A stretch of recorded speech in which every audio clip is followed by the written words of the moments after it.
This may just be the wildest, craziest, most unbelievable and yet completely believable thing that has ever happened to me. As you know, I have shared a lot of personal stories on this channel. Some of those stories are quite out there. This tops all of them. This tops all of them. And before I share this story, I just want to remind you that this channel is all about I am. This channel is about coming home to I am, about being I am, about remembering yourself as I am and living as I am in your reality.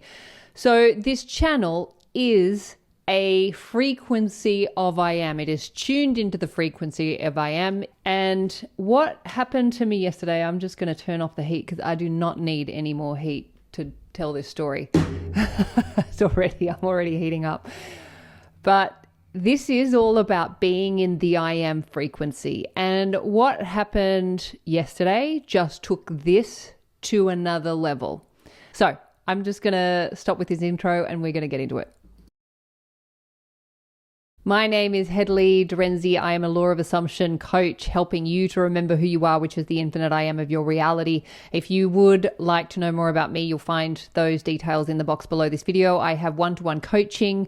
I have my courses and my book, I Am Money, and my I Am Masterclass. You'll find all of that again in the box below this video or at my website, youaretheone.com.au. And if you are enjoying my channel and you're finding these videos helpful, please make sure to press that subscribe button. That would be most appreciated. Okay, let's get into this one. As seems to be the case these days, I had another video planned for this video, and then this thing happened yesterday, which I'm going to share with you. But before I do, I just want to say, I know how this is going to sound. It's going to sound nuts because it is nuts. And yet, the story I'm about to share with you happened yesterday. And it was very real. There was no doubt about what I experienced. It was very clear. And it's really important that I share it as quickly as possible. And I'll get into the reasons why. But what I'm about to share may be outside your lived experience. It's certainly outside mine. And yet the experience was clear enough for me to have a full experience of it that there's absolutely no doubt to what I experienced. Whereas I've experienced little things along the lines of what I'm about to share, but there was just a little too much doubt for me to be able to really accept those experiences into my lived experience. So I'm going to share the story and then I'm going to apply it to I am, because this channel is about I am and being the I am and holding the I am frequency. And that now means a lot more than it did before what happened yesterday. And I am very aware that this may push against some of your limits as to what is acceptable for this lived experience, this physical reality. And yet what happened, happened. It was real. It was amazing. It was incredible. And I'm so excited by it because of the potential of what this means. Now, again, I know how this is going to sound. This is the first time I'm verbalizing it. Yesterday, after I finished my week, I had a wonderful week of coaching clients. I had my regular client on Friday afternoon. Hi, Shadika. And after I finish my week, I take Dora for a walk and I walk around up near my house. There's this big grass clearing and then there's just national park. And so the clearing is it's beautiful. It just looks out over the top of the national park. It's absolutely stunning. And I feel very peaceful there. It's a really beautiful part of the world. Anyway, so yesterday I went for that walk. Usually I do the loop and I carry on home, but this time I decided to reverse the loop and walk back the way we came and go back home the opposite way, which is what I did. It's about 5:30, so it's dusk. So it's still quite light. The sun has gone down, but you could still see everything very clearly and there were no stars in the sky. There were clouds, but it was dusk. So it was still light. So we're walking down the hill, and as we're walking down the hill, in the distance were some lights in the sky. Now, my first thought of what I was seeing was, that's really weird. We don't get planes flying from that direction. And also, we don't have planes flying that low. Now, we do have military planes in the area, but this was not flying. This was an object that was hovering over the national park. So I'm just looking at it straight on. My eyes are locked on it, and I'm just going through this list of, oh, that's weird. It's wider than a plane. It's bigger than a plane. And the lights on it go all the way around, whereas a plane, you know, it has lights on the end of each wing, whereas the lights on this thing went all the way around, and the lights were brighter than a plane. So I'm looking at this thing, and it's not computing, and I was just locked in on it, and I was processing it according to my closest point of reference, which was a plane, which it was clearly not, because everything about it was different from a plane. The other thing was, it was moving, but it was not behaving the way a plane does. And the lights were brighter. It was bigger than a plane. It was lower. It was hovering. And there was no sound. Because usually when there are planes, you hear the sounds. Where I'm looking at this thing, it's not that far away. I mean, it's in the distance, but it's certainly very clear and visible from where I was standing. And I was aware that there was no sound to this thing. Now, as I'm walking down the hill, I'm speeding up because I've got my eyes locked on this thing and I'm sort of wanting to get closer to it. And as I was speeding up and trying to get a better view of it, it dropped down behind the branch of a tree. And as it dropped down behind the branch of a tree, I suddenly recognized what I was seeing. Now, as I dropped into this point of recognition, the thing vanished into thin air right in front of me. Now, I am sober. I have not been munching on any mushrooms. I know exactly what I saw. It was very clear. I saw it with my eyes open. It was in front of me, and there was no possible third dimensional explanation for what I was seeing, in particular because of how it vanished out of the sky, meaning it didn't just go behind a cloud, it was gone. And I stood staring at the spot in the sky where it had just been moments before, thinking maybe, like, would it come back? And I already knew it had gone, but it had been there just a moment before. It was bigger than a plane. It was round in circumference. The lights were brighter. The lights went all around. It was hovering over the national park. It was moving slowly, and then it vanished. Now, I know how that sounds to say out loud. As I'm saying it out loud, I'm like, whoa, I never thought I'd be one of these people, but I am. Because it was as real as this moment now. I was looking at this thing was there. It is not a thing that is in this reality that I've seen. It is just not a thing. I was staring at this thing for a good 30 to 40 seconds, processing all the characteristics that I was observing in it and trying to fit it into a point of reference that I was familiar with, which was a plane, and yet it was not anything close to that. And at the point of where I kind of dropped into that point of recognition, that's when it vanished. So that was super exciting because this is something that I have been holding out for since last year, when just after the election, my algorithm got hijacked and I started receiving all these channeled messages, one of them being, "We will be making ourselves known. You will see us in the skies." That was one of the channeled messages that I received. We will be making ourselves known. You will be seeing us in the sky.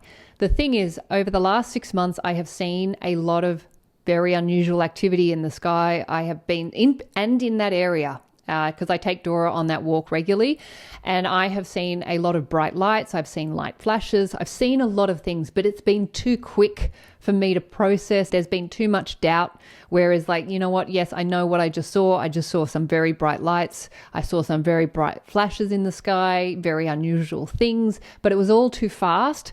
And there was too much doubt around what I was seeing, as opposed to yesterday where there was no doubt about what I was seeing. It was clear.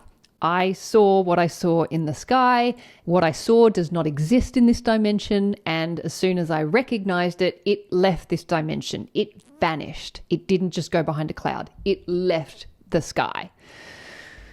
I can't believe I'm speaking publicly. I can't believe I'm putting this on the internet, and yet I can, because what's really exciting about this is this channel is a frequency of I am. Now, on the Thursday before this happened, I once again took Dora for this walk up around this clearing, and usually, and in fact all the time, like there's never anyone there. Sometimes there's, another neighbor might come out, but generally there's never anyone there.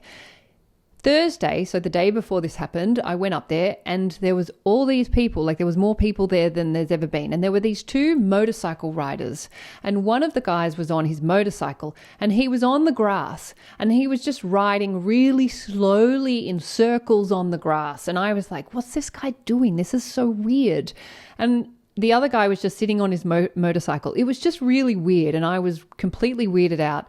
Yesterday, on the Friday, before I saw what I saw in the sky, I went up and walked to the top of the hill. I looked down at what the guy on the motorbike had done, and he had drawn 2 figure 8s in the grass. And I was looking at it going, if I didn't know better, I would think that that was some kind of extraterrestrial activity or some kind of crop circle thing, and that would be really weird. But because I'd seen the guy on the motorbike, I was looking at it going, wow, that's really kind of cool. And then I went on my walk, and as I walked down the hill, that's when I saw the object in the sky very clearly. And suddenly what I had seen on the grass suddenly made sense. 2 figure 8s is the symbol for the Lion's Gate portal, which, yes, did occur on the 8th of August, but we are still essentially in the energy of the Lion's Gate portal. Now, the Lion's Gate portal is all about going beyond your current reality, seeing that which does not exist on this plane of existence, but which is now your opportunity to harness by allowing yourself to be aware of it. The 2 figure 8s also means abundance, and it also means infinity. And if we put I am in front of this, I am infinite abundance, I am the infinite mirror, because 2 figure 8s is infinity mirrored or infinity squared. I am the infinite mirror. I am is the infinite mirror. So this is a very, very powerful symbol, and I do believe that this is a message from them, they, whoever they are, who are interdimensional, who have made themselves known for a brief moment in this time and space. Now, I also just want to point you back to a video that I did 4 months ago where I shared my experience with the blue beings when I met the blue beings back in 2019. And the sharing of that story really felt like a coming out story. I felt this just absolute relief, and it felt like that release and the sharing of that story opened me up now to being in greater contact. So I just want to share what I did say in that video 4 months ago when I shared the story of my meeting with the blue beings. So I'm just going to include that clip here. And one of the messages that I've been receiving, certainly over the last 6 months, and I've been hearing it, my algorithm's been confirming it. The message is, we will be making ourselves known. You will see us in the skies. We won't be hiding anymore. We will be making our presence known, and we will be more obvious in that. This has been the message that certainly I've been receiving over the last 6 months, and perhaps you are as well. And these beings, these forces, are here to help, are here to protect, are here to support. They are not here to cause harm, they are not here to cause fear, and they are not here to govern or rule or save us. But I do believe, and this is just my personal preference, they are helping us ascend. So this is super exciting. I'm super excited. I'm going to be sharing more of this. I'm going to be upgrading my assumptions of how I process information outside of third dimension, because I want to be available for the next contact, which means that I have to upgrade my current software, which is clearly out of date. honestly. And of course, this is not just subject to me. This is available to you too. So if you're working with I Am, this is absolutely available. You can call in contact, call in communication, and just be open to allowing your reality to reflect it back. It'll absolutely be at a time when you least expect it. For me to accept what I saw yesterday, I had to have been in a relaxed state. Because my brain was just not geared to process what I was observing, had I not been in a relaxed state, I would have just gone, nah, that's not it. So that's the experience. That's the first message. How exciting. There's going to be more as we up-level our consciousness to match up with that level of intelligence that is clearly here to help and to guide and to share. That's it. I'm excited because clearly this channel has been noticed. It has got attention, and I'm very excited to see where this goes from here. So I hope you'll stay tuned and at least stay open, because I do know how crazy this sounds and this is, and yet that's where we're at. This is an up-leveling of consciousness, and we are now seeing it. And as they said and as they promised, we will be making ourselves known. You will see us in the sky. And that is exactly what happened yesterday. So yeah, let's go. All right. Have a wonderful week. Stay open, stay in I Am, and I will look forward to seeing you in the next video. Bye.